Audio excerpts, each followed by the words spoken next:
এটা একটা ভূতের বাড়ি নামে পরিচিত। এখানে মাঝে মাঝে ভূত দেখা যায়।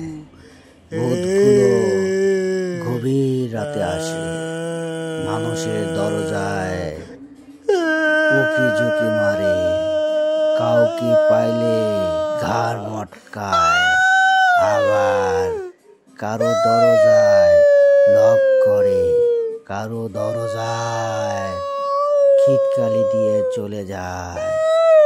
একা বাড়ি কাউকে পেলে তার ঘাড় মটকায় খায়। এটা ভীষণ ভূতের বাড়ি নামে পরিচিত। আমরা একদিন গিয়েছিলাম এই ভূতের বাড়িতে।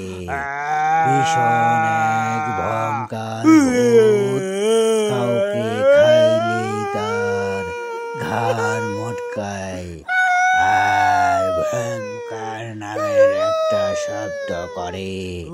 এই শব্দটা ভীষণ ভয়ঙ্কর, যে কোনো মানুষ